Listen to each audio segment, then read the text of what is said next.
Friend ভাইয়ের সাথে আয়ান চরম খুশি এবং এত সুন্দর এত কালারফুল একটি জায়গায় পানির ফোয়ারা, এটা কোথায় জানতে ইচ্ছা করছে তাই না?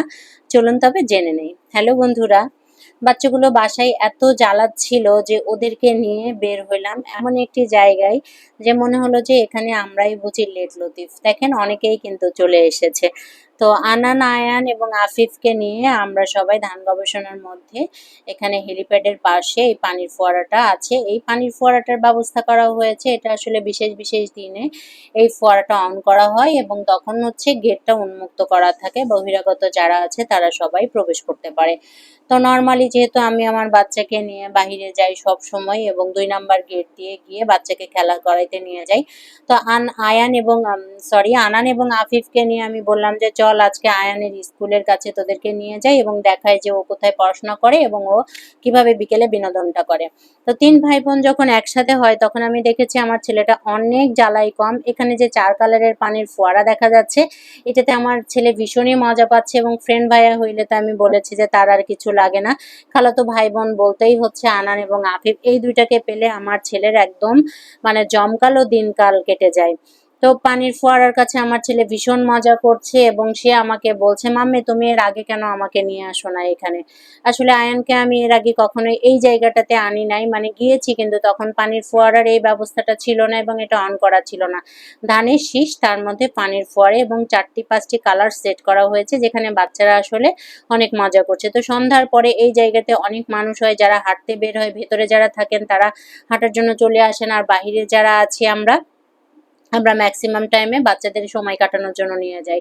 তো আমার মনে হয় যে যদি আমার ক্ষমতা থাকতো আমি আনান, আফিফ এবং আয়ান ৩ জনকে একসাথে রাখতাম, তাহলে হতো কি আমার ছেলেটার বিকাশও হতো, পাশাপাশি ওরা ২ ভাই বোনও আয়ানকে সাথে নিয়ে খেলতে পারতো বা একসাথে বড় হতো। আমরা যখন আমাদের ছেলেবেলা কাটিয়েছি তখন কিন্তু প্রত্যেকটি ঘরে ঘরে ৩টা ৪টা ৫টা বাচ্চা কাচ্চা, মানে আমাদের বয়সী যারা। তো এখন প্রত্যেকটা ঘরে ১টা বা ২টা, এর বেশি আসলে নাই, যার জন্য আমরা মায়েরা খুব হিমশিম খাই বাচ্চাদের খেলানোর জন্য। পাশের বাসার মানুষের সাথে মিশতে হয়, বাইরে নিয়ে যেতে হয়। কিন্তু যদি এরকম ৩ ভাই বোন একসাথে থাকা যায় তাহলে কিন্তু চরম লেভেলের এটা ভালো একটা দিন কাটে এবং যখন এই ৩ জন একসাথে থাকে তখন আমি দেখেছি আমার ছেলে কখনোই খাবার নিয়ে জ্বালায় না, টাইমলি খাওয়া দাওয়া ঘুম সবকিছু, এবং আমাকে কমফোর্টলি কাজ করতে দেয়। আর যখন বাসায় একা থাকে, এরা যখন চলে যায়, এরা তো আসলে কিছুদিনের জন্য আসে আবার চলে যায় বা বছরে ১-২ বার আসে চলে যায়, তারপরে আমার ছেলেটা খুব লনলি ফিল করে, তখন আমাকে বাধ্য হতে হয় বাহিরে এই সমস্ত পরিবেশে ছুটাছুটি করাইতে। তো আয়ানের এই মাস্তি দেখে আমার তো খুবই ভাল লাগছে। আনান হয়ে গেছে একা, অর্থাৎ ওর কোনো বোন নাই, সঙ্গী নাই, এই বাদর দুইটার সাথেই ওকে খেলতে হয়।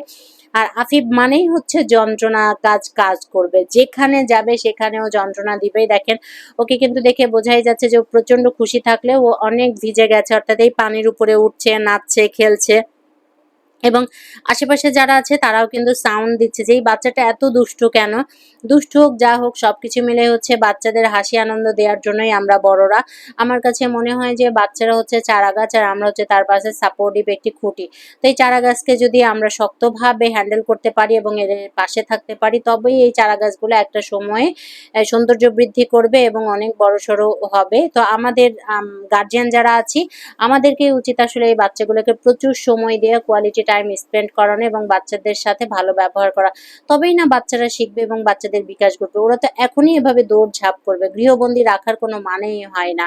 তো আমি সবসময়ই চেষ্টা করি হচ্ছে বাচ্চাদেরকে নিয়ে গিয়ে বিভিন্ন জায়গায় ঘুরাইতে, বিভিন্ন এলাকা চিনাইতে এবং এইভাবে আনন্দ দিতে। এখানে মোটামুটি ১ ঘন্টা ছিলাম, ওরা ভীষণ আনন্দ করেছে, সেটা দেখে আমারও খুব ভালো লেগেছে। আপনারাও সময় সুযোগ পেলে অবশ্যই ধান গবেষণার এই জায়গাতে যাবেন।